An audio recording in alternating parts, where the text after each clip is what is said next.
Boa noite, eu me chamo Matheus Amorim, sou estudante de Física do Instituto Federal do Ceará. E nessa aula, da matéria de História da Física, eu vou estar falando sobre a ciência na Antiguidade. Um período histórico que começa com a invenção da escrita em 3500 a.C. e termina com a queda do Império Romano Ocidental em 476 d.C. Espero que a aula seja proveitosa e didática para todos. Bom, na longa extensão histórica da Idade Antiga, a ciência foi progredindo periodicamente entre descobertas das mais simples, até que hoje indagamos de que como um mundo tão antigo e escasso de tecnologias que hoje julgamos essenciais poderia fazer tais descobertas. E diferente do mundo moderno, a antiguidade não vivia um mundo globalizado e tão conectado quanto o nosso, obviamente. Então a gente vai ter algumas civilizações que se mostram à frente do seu tempo, pioneiras em relação a outras. Isso em um espaço de tempo até considerável, entre séculos e milênios. A primeira civilização que eu vou estar falando sobre é a Mesopotâmia. A área de planície situada entre os rios Tigres e Eufrates, que hoje corresponde a Síria, Iraque e Kuwait, foi o pontapé inicial na criação da escrita e da astronomia. E falando sobre a escrita, eles começaram de uma forma bem simples. Na argila molhada, eles iam fazendo rabiscos para fazer o controle de bens e de riquezas. E esse sistema, com o passar do tempo, foi se mostrando tão comum e efetivo entre o povo mesopotâmico que foi se desenvolvendo um sistema sofisticado de escrita, que hoje conhecemos como escrita cuneiforme. A escrita cuneiforme ela se mostrou tão versátil e adaptável a diversas situações que foi adaptada em si em outras civilizações.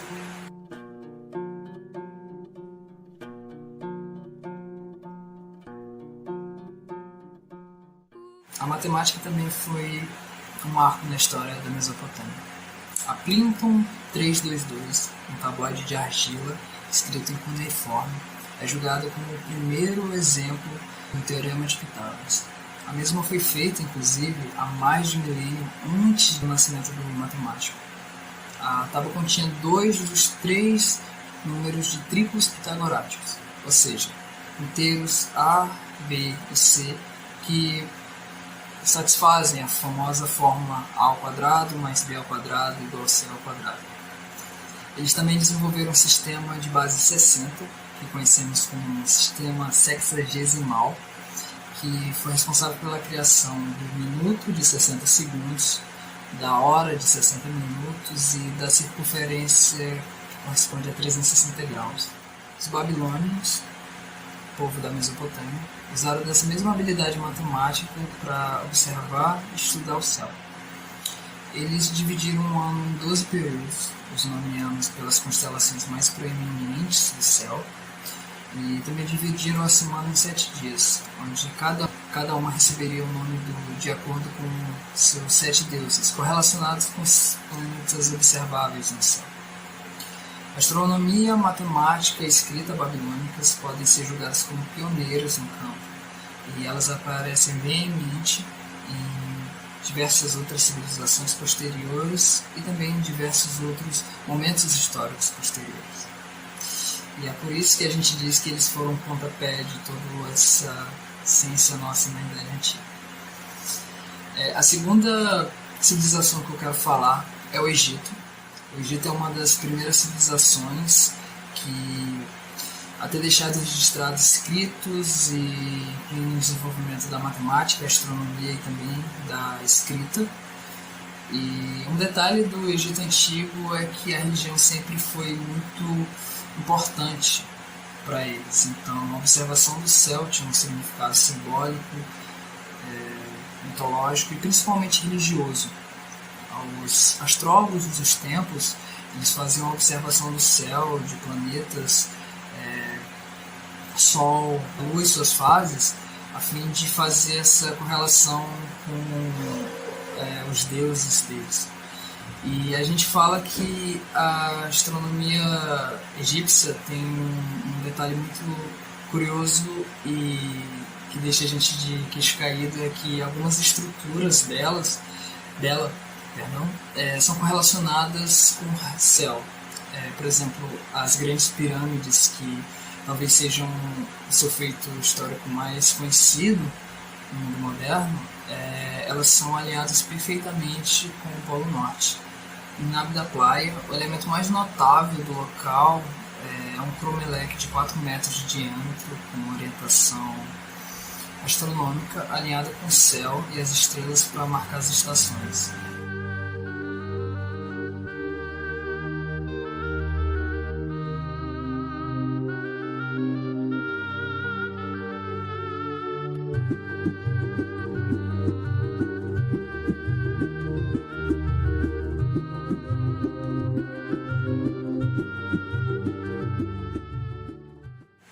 Com tecnologia limitada da época, os egípcios foram capazes de fazer da matemática, principalmente da geometria e observação do céu, importantes ferramentas para a preservação de estruturas e propriedades agrícolas da inundação anual do rio Nilo. Justamente esse calendário de 365 dias foi muito útil, porque evitar, como o rio Nilo inunda geralmente ali num período semelhante do ano, essa marcação anual fazia eles se prepararem e criar barragens para evitar, perder essas estruturas e propriedades. Eles também desenvolveram um sistema de medição chamado côvado, que faz uso da ponta do cotovelo, faz da medição do cotovelo até o dedo médio, e foi usado para a criação de suas grandes estruturas, como as grandes pirâmides, com uma notável precisão geométrica. E tal como o povo mesopotâmico, os egípcios também criaram um sistema de escrita, sendo caracteres do mais antigo sistema de escrita egípcio, que data cerca de 3.200 a.C. até 394 d.C. Então a gente tem essa proximidade ali, né, entre o povo mesopotâmico, que é de 3.500 a.C., com o povo egípcio de 3.200 a.C., uns 300 anos de distância, mas que mostra de certa forma o desenvolvimento da escrita começando e dando pontapé de partida da Idade Antiga. Originalmente eles tinham caráter de escrita pictórica pura, que é basicamente fazer símbolos e desenhos, mas com o passar dos anos, a Mesopotâmia foi sendo desenvolvida para um sistema onde eram adicionados consoantes e símbolos, e que eram justamente também usados para o desenvolvimento da matemática. A terceira civilização da qual eu vou falar é a Grécia Antiga. A Grécia, junto ali com a Roma, formando o mundo greco-romano, talvez seja o ponto histórico do qual a gente vai mais ter nomes de grande relevância que apareçam nos nossos livros de história e de ciências. E são caras que simplesmente nos inspiram com a sua genialidade, né? No apogeu ali da Grécia Antiga, a gente vai ter nomes de grandes filósofos como Sócrates e Platão, que são mais voltados para a explicação ética moral do ser humano e da sociedade. Mas antes disso, a gente vai ter estudiosos que tentam explicar a natureza com base procurando a essência da matéria, e que o comportamento de partículas que compõem substâncias dessas matérias que compõem a natureza poderiam explicar fenômenos naturais. E isso significava que a gente passava de uma reviravolta na investigação científica, que, como a gente viu no Egito e na Mesopotâmia, era usado muito para explicação religiosa, etc. E a gente ainda vai ter isso na Grécia, obviamente, mas era um pensamento onde eu tinha a explicação do universo com base em leis da natureza. Significava um processo de explicação científica do universo regido por leis, causa e origem na natureza, ao invés de fenômenos sobrenaturais.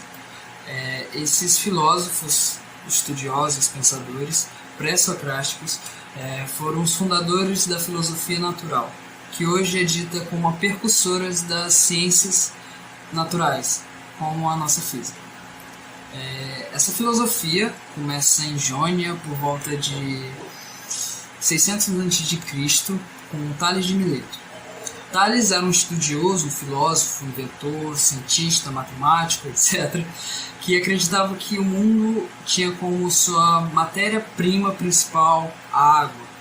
E ele acreditava também que comportamentos da natureza, que, por exemplo, o terremoto era não causado pela ira de deuses, como acreditavam as sociedades antigas e até mesmo a sua sociedade da Grécia. Ele acreditava que o mundo era formado por água e a Terra vivia por cima dessa água, e com o movimento da água sobre a Terra a gente tinha esses terremotos.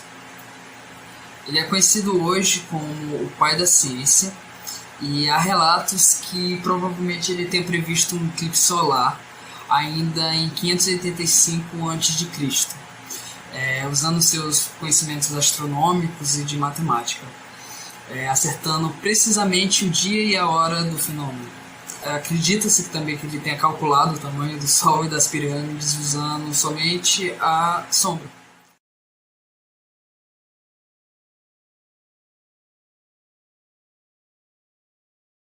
Tales ele foi posteriormente relatado por Aristóteles como o primeiro filósofo, e hoje, como eu havia dito, ele é conhecido como o pai da ciência. Dando continuidade a esse pensamento filosófico sobre a essência do universo, a gente tem um discípulo de Tales, Anaximandro, acreditava que o universo era composto por uma matéria chamada apeiron, que seria infinita, indefinível e imortal.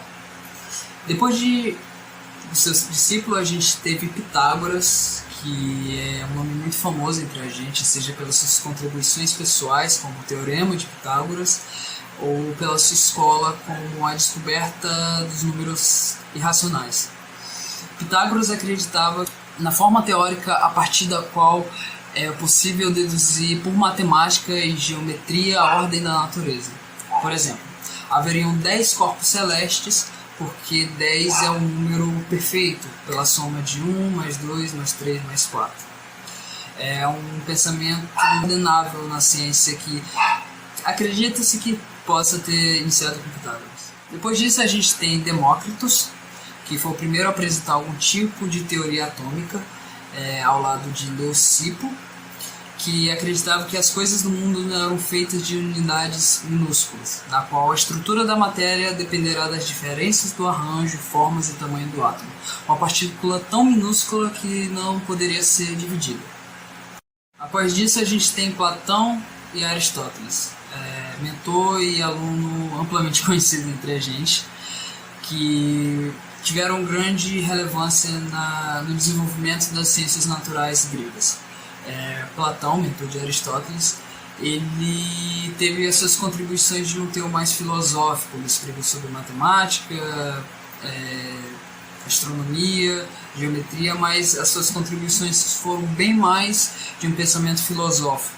Enquanto Aristóteles, ele tinha um pensamento com conceitos científicos que foram criados por conclusões por meio da observação. É uma grande parte onde difere o mestre e pupilo. Inclusive, Platão era dono de uma escola muito conhecida, e por causa dessas desavenças após a sua morte, Aristóteles até fundou sua própria escola chamada Liceu. O próximo nome que a gente tem é Arquimedes. Ele combinou o estudo da matemática com a física e a mecânica. As suas descobertas foram mais importantes ali no campo da estática, com o princípio da alavancagem, a hidroestática, com a lei de Arquimedes, e mecânica, visto como projetista e construtor do parafuso de Arquimedes.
Suas contribuições no campo da física foram tantas que são de merecimento e conhecimento de qualquer estudante da nossa área.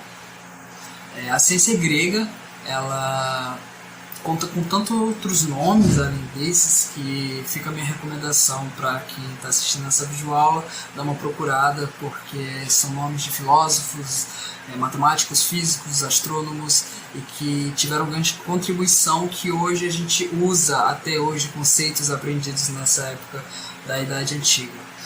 E ela hoje é útil na nossa engenharia, na nossa física, no nosso conhecimento no geral do cotidiano, mas que antigamente tem filmes e livros que retratam que essas contribuições foram importantíssimas no vencimento de guerras, na criação de impérios posteriores, na colonização de outras partes do mundo. Então foi aí que é um ponto, um ponto histórico que acho que todo estudante de física fica maravilhado de estudar. Saindo da Grécia Antiga, a gente tem o Império Romano, e o Império Romano, ali, a ciência romana, ela teve um desenvolvimento mais de continuidade em relação aos conhecimentos da Grécia. A gente tem o Plínio Velho, ele é amplamente conhecido pelas suas contribuições em um teor mais histórico. Ele fez a contribuição principal dele foi fazer um compilado dos conhecimentos, que ele escreveu uma enciclopédia chamada História Natural, organizando nela o conhecimento científico tradicional de autores gregos, como esses que eu havia falado, e que ele juntou esses conhecimentos diretamente dos manuscritos, relacionando eles a novos conhecimentos. Conhecimentos inclusive estudados por romanos na época. Isso torna o trabalho da nossa atualidade na pesquisa científica histórica da ciência como uma grande fonte e muito viável para a gente, porque foi graças a ele, graças a esse compilado, que a gente tem muitas coisas escritas anteriormente. Ele e Aristóteles foram primordiais nesse conhecimento. Outro nome famosíssimo na Roma, nesse período da Idade Antiga, é Ptolomeu. Ptolomeu, ele propôs um modelo centrado na Terra, revisado com base em dados válidos da época, para a teoria do movimento celestial que havia sido transmitida anteriormente por Platão e Aristóteles. Hoje a gente conhece como sistema ptolomaico.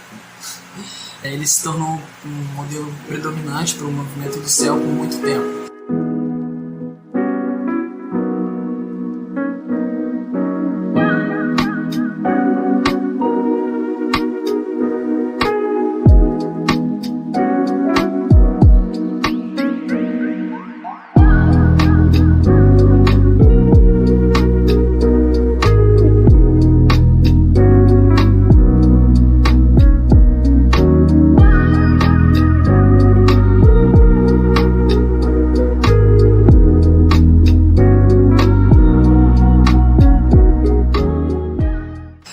Realizou também trabalhos importantes no campo da música e da ótica. Enfim, essa é a nossa parte de mundo greco-romano, e eu, batendo muito nessa tecla, espero que o mínimo seja importante para se inspirar e para procurar sobre essa época que é primordial para a gente. E a última civilização do qual eu vou estar falando é a China. A China teve um império na Idade Antiga invejável no desenvolvimento científico, de dominação, foi um império muito grande, forte, e que hoje a gente usa cotidianamente 4 de grandes invenções feitas por eles na Idade Antiga, que é a bússola, a pólvora, o papel e a impressão. Detalhe, tudo isso feito na Idade Antiga, naquele período de 3.500 a.C.